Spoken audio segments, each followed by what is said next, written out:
Lorsque nous enregistrons des tutoriels vidéo, il est quasiment inévitable d'imprimer à notre souris des mouvements parasites. Alors regardons par exemple cette courte vidéo, repérez bien le pointeur de la souris, il va aller cliquer sur le lien Galerie dans la partie supérieure de cette vidéo. Allons-y. Regardez le mouvement de la souris, il n'est pas du tout fluide ni précis. Le second mouvement vers la zone rouge foncé en bas à droite est également problématique. On va maintenant cliquer sur le lien Contact.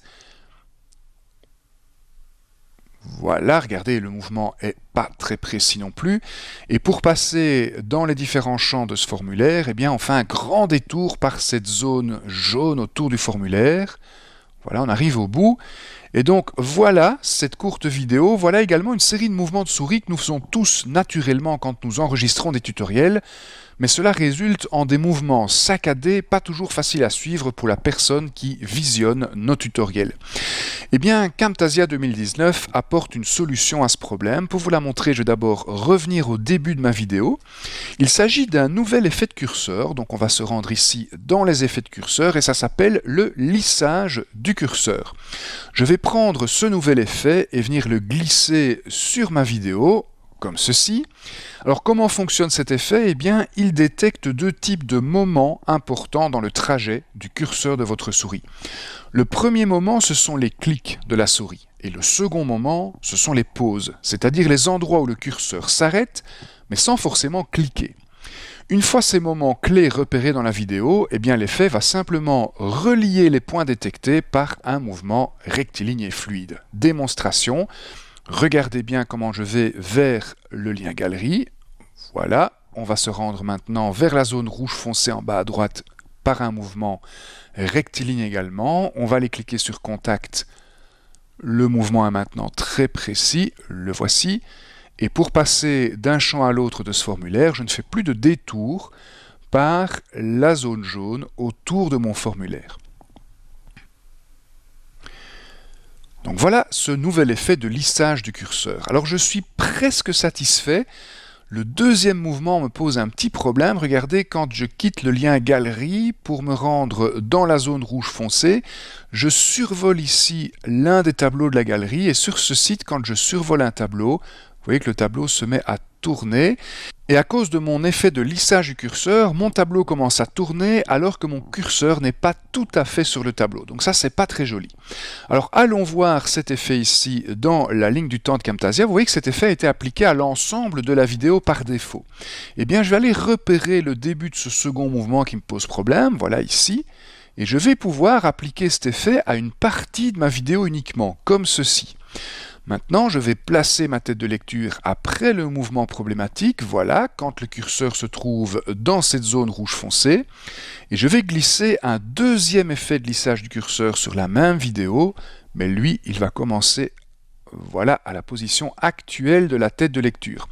Et ça vous montre comment vous pouvez appliquer cet effet à différentes parties de votre vidéo plutôt qu'à l'ensemble de votre vidéo.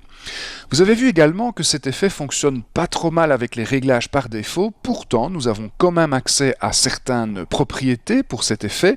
Nous devons d'abord bien sûr sélectionner l'effet que nous voulons affecter et puis dans les propriétés, nous avons d'abord la durée du déplacement de la souris, 1 seconde par défaut. Ensuite, nous avons le délai, par défaut il est de 0,25 secondes. Ça, c'est un petit délai entre la fin du déplacement de la souris et le clic. En effet, c'est pas très naturel d'avoir un clic immédiatement à la fin du mouvement de la souris. Dans la vie réelle, c'est pas comme ça que ça se passe. Donc pour rendre ces mouvements un petit peu plus humains, eh bien, on va rajouter un petit délai de 0,25 secondes par défaut entre la fin d'un mouvement et le clic. Le lissage, ça concerne la vitesse de ce déplacement. Si vous décochez le lissage, le déplacement se fait à vitesse constante, ce qui est un petit peu robotique, pas très naturel. Donc avec cette case cochée, eh bien, le déplacement va commencer lentement, va s'accélérer et puis va décélérer sur la fin du déplacement. La dernière petite case, détecter les pauses du curseur de la souris, eh bien ça permet tout simplement de détecter les endroits où le curseur s'arrête mais sans cliquer et d'en tenir compte dans la génération des déplacements de ce nouvel effet, donc le lissage du curseur dans Camtasia 2019. Petite précision pour les personnes qui fonctionnent sur Mac, afin que votre système puisse correctement détecter les mouvements de la souris et donc appliquer ce nouvel effet de lissage du curseur, vous allez devoir autoriser Camtasia à accéder aux informations d'accessibilité de votre Mac. Pour ce faire, rendez-vous dans les préférences système, ensuite dans sécurité et confidentialité, et puis vous allez vous rendre ici dans la catégorie accessibilité. Alors assurez-vous que Camtasia 2019 soit listé ici dans la liste des programmes. Si ce n'est pas le cas, comme c'est le cas ici dans cet exemple, eh bien vous allez cliquer sur le petit cadenas, vous authentifier comme administrateur, et puis vous allez cliquer sur le petit plus pour venir ajouter dans vos applications Camtasia 2019, voilà, à la liste des applications qui sont autorisées à accéder aux informations d'accessibilité de votre ordinateur. Vous pouvez maintenant apprécier en toute quiétude ce nouvel effet de lissage du curseur de Camtasia 2019. Cette vidéo vous est proposée par Didaxo, votre partenaire dans la transformation numérique de vos formations.